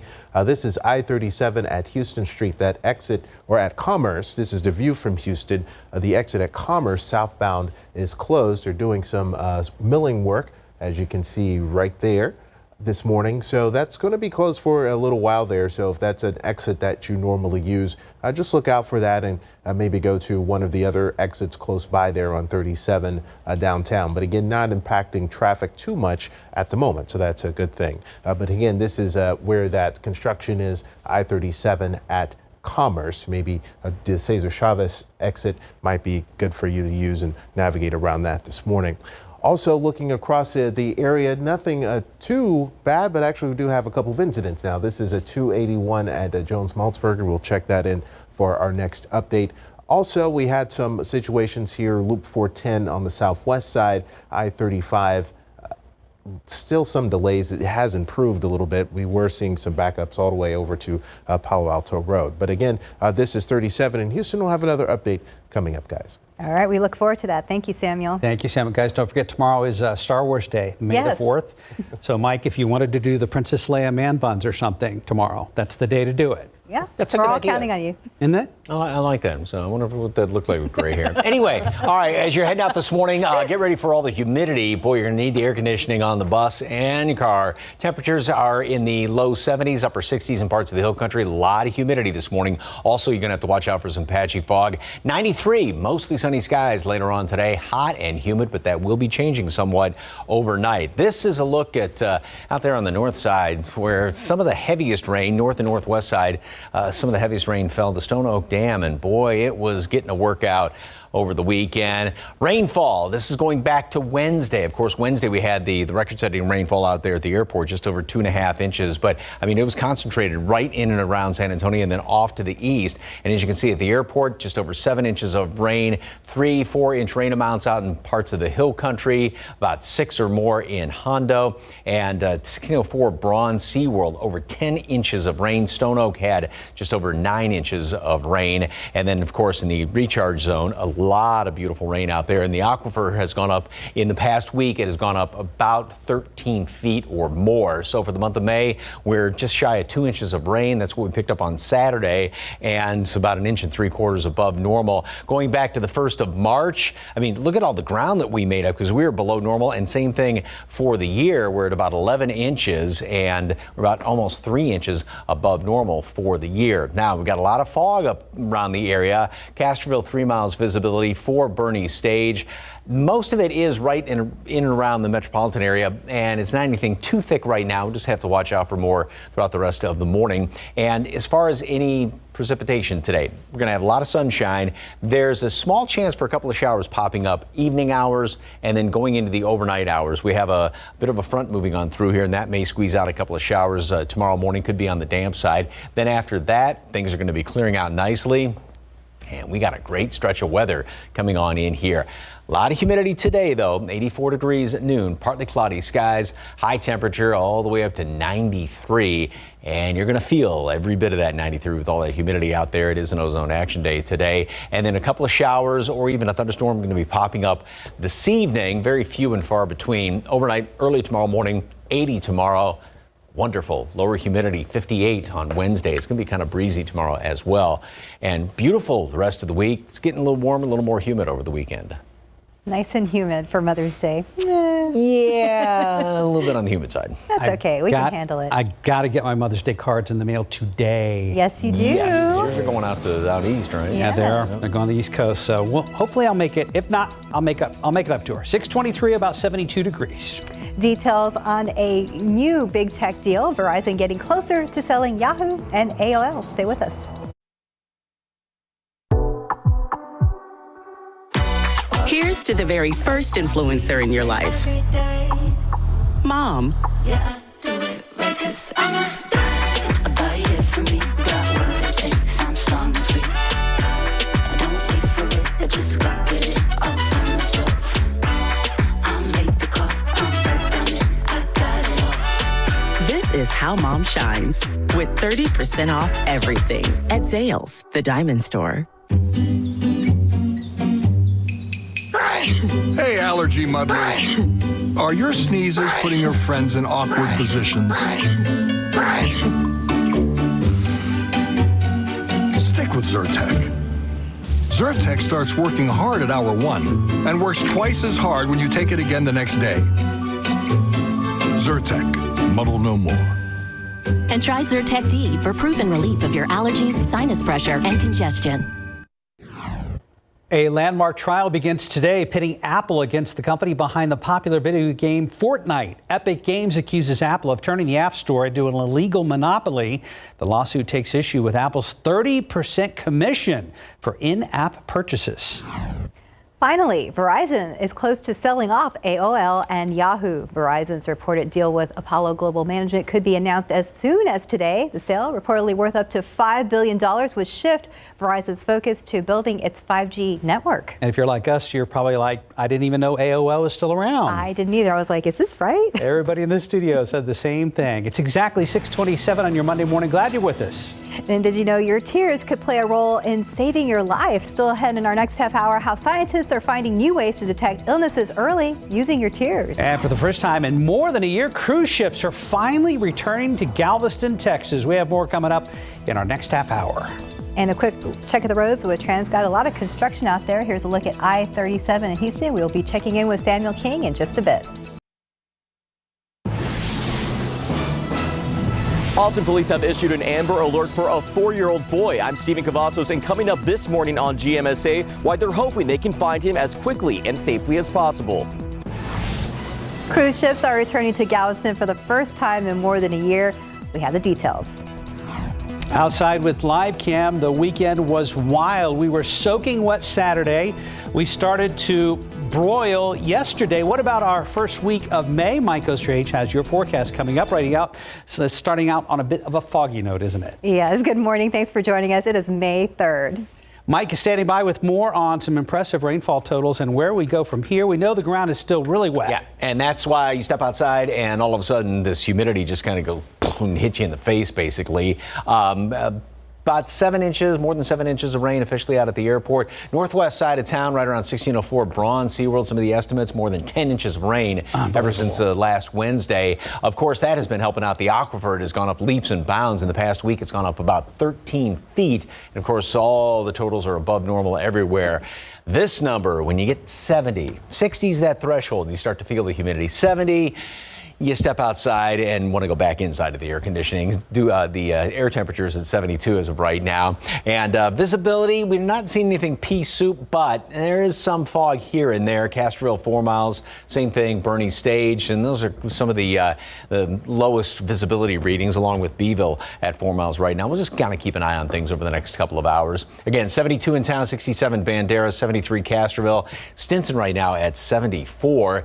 And needless to say, we got a ton of mold out there with all this moisture hanging around. 16,410. It's probably going to be staying high for the next couple of days, but the humidity will start to go down in the next couple of days. So patchy fog, very warm and humid this morning, and then it's going to be another hot one today. Mostly sunny, low 90s and plenty of humidity. And then later on this evening, there are going to be a couple of stray showers, maybe a thunderstorm popping up. The odds of rain are very, very low.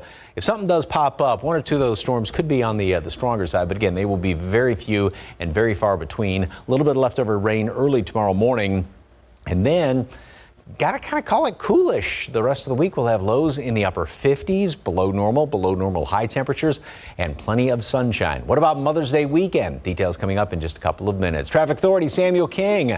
Haven't been too awfully busy this morning on the roads. Yeah, but we do have some incidents here and there, Mike, including this one. This is southbound on 281 at Jones-Maltzberger. Looks like that's on the frontage road there as you come off of 281. So the main traffic here on 281 in both directions looks fine, but just watch out for this if you're someone who gets off on this exit there at 281 and Maltzberger here. Here's a look at that. Green on the map, so that's good. A couple of other incidents, including southwest side at Old Pearsall and a new one up here on O'Connor on 35. But let's take a look at the traffic times. First of all, 26 minutes coming in from New Braunfels on I-35, 29 minutes on I-10 from Seguin, and 27 minutes coming in from the Pleasanton area on I-37. And let's take a look here. We mentioned O'Connor. There's that crash. We'll have more on that coming up. Mark, Stephanie?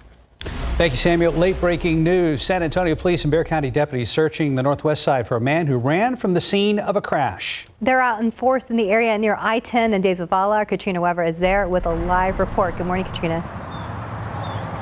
Well, good morning. I have reached out to a public information officer for the Bexar County Sheriff's Office. Apparently, they are in charge of the scene that here at I-10 and Days of Vala. They have this parking lot closed to the media, really, here outside Twin Peaks. And that is where there is a crashed car. Now, they have been looking for the driver of the car. We've seen police, they had a quadrant set up earlier. They had their cars parked in various areas, and they were searching for the person who ran from the car. What we heard police say earlier is that that person is armed and dangerous, that he is a danger to the public, yet no one here is telling us anything. So that is why I had to reach out to a public information officer. But this has been going on since about 5 o'clock this morning. It appears that there's a tow truck here now. They have searched that car. We saw the detectives going through that car very carefully where that driver did run from, but we haven't seen what, if anything, they collected from there. But in the meantime, they do have this area closed off as they continue to search for that man in this area here on the northwest side. Reporting live on the northwest side, Katrina Weber, KSAT 12 News. Katrina, thank you. Austin police believe a 4-year-old boy may be in immediate danger. An Amber Alert was issued for Wyatt Crowley and 36-year-old Joshua Crowley, who they say is connected to the kidnapping. Stephen Cavazos is live downtown this morning with the search that is now underway. Good morning, Stephen. Well, a few of you may have been woken up to that Amber Alert notification that went off just moments ago, and that's because Austin police are searching for 4-year-old Wyatt Crowley, who they say was kidnapped and was last seen in Burton, not too far from College Station yesterday morning. But now police are hoping that they can find that pair quickly. Now take a very close look at your screen here. 4-year-old Wyatt is about 3 feet and 30 pounds and was last seen wearing a Spider-Man sweatshirt. Now 36-year-old Joshua Crowley was last seen wearing a red bandana around the neck as as well as a black baggy t-shirt. And he is around 5'9" and weighs about 140 pounds. Police are also searching for a black 2011 Mazda with a license plate that reads, it's a Texas license plate that reads 737763C. Now, it's not clear what the relationship is between the two, but again, Austin police believe that 4-year-old Wyatt may be in immediate danger. If you have any information, you are asked to contact Austin police. That number should be up on your screen now, 512-974-2000. Reporting live downtown, Stephen Cavazos, KSAT 12 News. This morning, police have not arrested anyone in connection with a deadly shooting investigation in Leon Valley. It happened early yesterday at the Vista Del Rey Apartments off of Evers near 410. According to Leon Valley Police, when officers arrived on scene, they found a man with a gunshot wound. He was taken to a nearby hospital, but police say he died from his injuries. The identity of the victim has not been released. The race for San Antonio mayor was decided pretty quickly during this weekend's election, but several key city races remain unsettled. The top 2 candidates from districts 1, 2, 3, 5, and 9 will all face off again for a runoff election on June 5th. Early voting for that election is set to begin May 24th and run through June 1st. And as always, when it comes to information for those and other races in the runoff, KSAT has you covered. Just head to ksat.com/vote or click Vote 2021 under the News tab on our homepage. You can find results from the May 1st election there as well. Over the last year, we have seen inequities and disparities come to light. We've seen long lines at the San Antonio Food Bank, and we've seen a lot of people lose their jobs. But there are programs in place to help. This weekend, the CEO of the local chapter of the United Way joined Leading SA to discuss the issues. The United Way of San Antonio Bexar County has a mission to unite the community to identify and solve our most critical issues. During the last year, it appears that more and more issues are coming to light. Chris Martin joined us live and we discussed a lot. Take a listen. The employment issues, the lack of skills in our community, and something we need to address as an entire community. Food insecurity was certainly an issue. And then also violence and abuse were heightened as stress was probably at one of its all-time highs for our community. And we saw that through our 211 helpline. We had a 150% increase in the number of calls on our information and referral line at the height of the pandemic. We discussed in depth the emphasis on workforce training, helping educate our community, getting people through college, and increasing wages. Now, you can watch the full interview in its entirety right now. Just head to the Leading SA section of KSAT.com. We have our Leading SA segment every weekend, Sunday at 8 a.m. So if you ever want to suggest someone that you want to hear from, or if you have questions for our guests, you can submit them right now or send an email to myself or Sarah Costa. Guys, back to you. Great news this morning. Cruise ships returning to Galveston as the industry prepares for a possible midsummer return. Rochelle Turner from our sister station in Houston, KPRC, talked with some residents who are excited to see Carnival's Vista and Breeze dock at the Port of Galveston for the first time in more than a year. That's what Galveston's about right there. So we're normal. It's back. Adina Swelkin is talking about these 2 ships. On Sunday, people welcomed Carnival Breeze and Carnival Vista ships back on the docks at the Port of Galveston. We came out to show our support for the cruise industry. We're ready to go. You can see the ship from the Strand in Galveston. William Newman owns the Shark Shack and the playground. He says business has had its ups and downs since the pandemic started. Newman says the ships are a vital part of the city. People come in, they fill up hotels before they go out on their cruises. They spend money in the retail shops and the businesses down here. Cruises have been canceled because of COVID-19. And now that many people are vaccinated, they're hoping to set sail very soon. We're due to go on the 19th of July, and this will be our 5th or 6th cruise out of Galveston. But traveling on the sea requires the CDC to lift the travel order that's been in place since last year. The CDC says if a ship attests that 98% of its crew and 95% of its passengers are fully vaccinated, that ship may skip simulated voyages and move directly to open water sailing. Dr. Philip Kaiser is an infectious disease physician at UTMB, and he's the local health authority for Galveston County. He says vaccines will make cruising safe. And the real question is, comes in not just in the logistics of getting everybody vaccinated, but also how do they document it?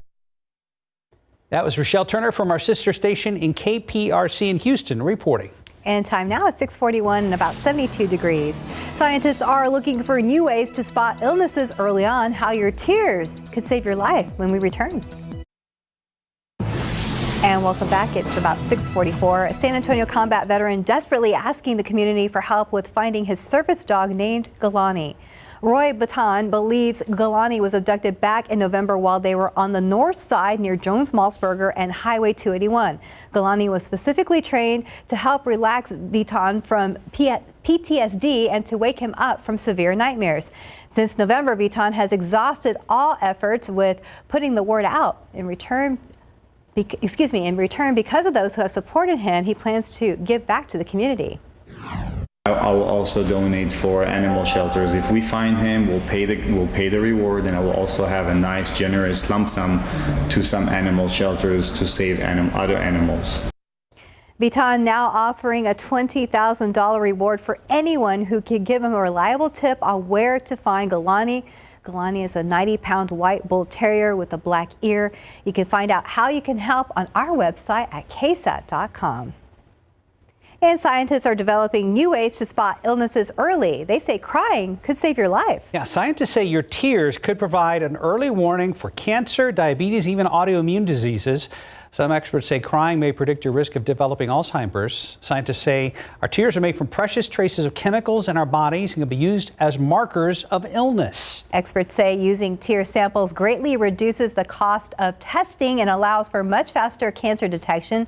Tears can also help people with diabetes monitor their blood sugar without a finger prick. Scientists are currently working on new technology for tear samples that could be released for commercial use in the near future. Very interesting. Let's go to Samuel, where there's been a lot of construction on the roadways this morning. A lot going on this morning, but our travel times coming in from other parts of the region, Stephanie and Mark, are looking pretty good, including 19 minutes on Highway 90 from Castroville and 16 minutes on 35 northbound from the Lido area into downtown San Antonio. On the northeast side, this is 35 in O'Connor. We still have this vehicle there as traffic continues to build in that area. So there's something to look out for if you're heading northbound on 35. So away from downtown up toward New Braunfels. Looking at the map, we also have crashes at 281 in Jones-Maltsberger. And this is still on the board on the southwest side, Old Pearsall and Loop 410, but we're not really seeing that impact traffic too much. Something that will impact you downtown beginning today, a street closure for construction on Commerce between Flores and Laredo. There will be some lanes open occasionally, especially west of Flores, to give access to some of the businesses there. But this is going to be a closure for at least the next couple of weeks, and we have more information on that on KSAT.com. And one more look at TransGuide. This is the situation again, 281 southbound at Jones-Maltsberger, not on 281 itself, but just watch out for that if you exit there at Jones-Maltsberger this morning, guys. Thank you, Samuel. Mike, many lakes and rivers in the area got a big refill in the last week or so. Yeah, the aquifer went up more than 13 feet in about the past week, and yeah, a lot of water is still overflowing. Help me out with this one, because I'm trying to figure out, this says the tube chute, and is that indeed the tube chute there on the canal? If so, the chute would be over there on the left-hand side. But I don't think so. That, and I could be wrong, but that looks like it's just below the dam to me. Okay. Not down anywhere near Schlitterbahn or any of that. And again, I could be wrong, but I don't, based on those buoys and everything, that's where tubers would be. Okay, all right, but still, I mean, look at that thing. It is really flowing. That's a lot of water. Yeah, that's a whole bunch of water that has fallen, 4 or 5 inches on average in parts of the hill country. And then here in the metropolitan area, anywhere from 7 inches at the airport up to about 10 or more, 10 and a half. One of the estimates over there by SeaWorld. A lot of humidity, all the moisture in the ground now is helping out with some of this fog. Still 7 miles officially out there at the airport. Visibility 5 New Braunfels, 5 Burning Stage, 3 Castroville, and dew point temperatures, we're at 70 as of right now, which means it is extremely humid. You're just going to walk into this wall of humidity when you open up the door this morning. 68 is the dew point at Burning Stage, and we are going to see some drier air come in here It'll take a bit to kind of push some of this humidity on out of here, but we do have a little bit of a front moving through later on, late this afternoon and tonight and overnight. Now, this afternoon, there may be 1 or 2 showers trying to pop up around the area. The odds of rain are not that great at all, but if something does pop, a shower or thunderstorm could be on the strong side. Again, they're going to be very few and far between, if at all. And then some more of this rain as the front moves through.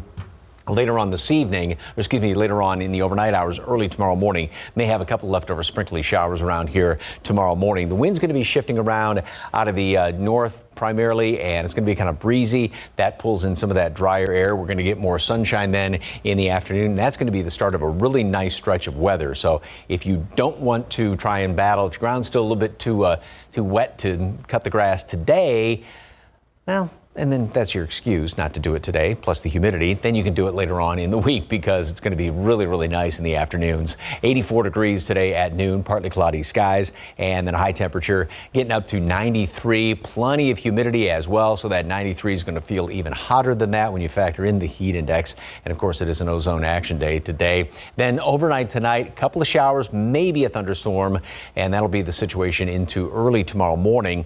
And we're going to have that front move on through here. 80 for a high temperature tomorrow. And again, kind of breezy. 58 starting off Wednesday morning and Thursday morning.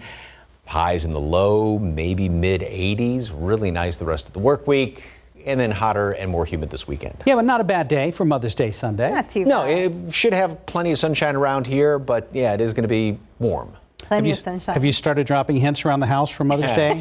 No, and they're actually asking. They're asking? Yes. Okay, because we were willing to do that for you right here on the air. Oh, thank you. But you're good. We're taken care of. I tried this yesterday, trying to make reservations. Oh, that's Are they already true. gone? A lot of places. Yeah, for brunch. Forget about it. See, things are getting back to normal slowly but surely. But remember something, though. If you go out to Mother's Day brunch, lunch, or dinner, be extra patient with the staff. Most restaurants are still sorely understaffed right now. That's true as well. All right, right now it's 6:51, about 72 degrees. And we all know that moving can be a stressful task. So how can you move without the migraine? Tomorrow on GMSA, some tips to make it a little easier. Outside with live cam, the ground's wet, so we know fog could be an issue right now. Waiting for that sun to burst through the clouds later on and warm things up. The news you need to know before you go on this Monday, still to come. Coming up today on GMS 8-9, a soon-to-be college graduate in North Carolina won't need to go back to school anytime soon. That's because he earned an adult education before he even became a teenager. We told you about Mike Wimmer last week, and this morning we hear from him about his accomplishments and his future. That's today at 9 after Good Morning America. Time once again to check in with your traffic authority, and that would be Mr. Samuel King. Thank you very much, Mark and 7. A quick look at some travel times. 24 minutes coming in on I-10 from Bernie, 26 minutes on 35 from New Braunfels. Still have this construction blocking 37 at Houston southbound exit this morning. So that's something to watch out for as well. A couple of incidents here, including 281 at Jones-Maltzberger and some heavy delays here on the southwest side on Loop 410 approaching I-35, Mike. Thank you, sir. Watch out for a little bit of fog around the area this morning. This picture is not that great. Still well down to 6 miles visibility at the airport. 3 Castroville, 5 up the road in New Braunfels. And boy, it is warm out there and it is humid with all capital letters. And it's going to stay humid all day long. 93 for a high temperature today. Maybe a stray shower or thunderstorm late tonight and overnight, early tomorrow morning. And then dry air comes on in here. Very pleasant temperatures. Great looking rest of the week. Samuel, Mike, thank you guys. Yeah, have a happy Monday. Thank you for joining us, and we'll see you back here at 9. Good Morning America is coming up next right here on KSAT 12. Have a great day and a good work week.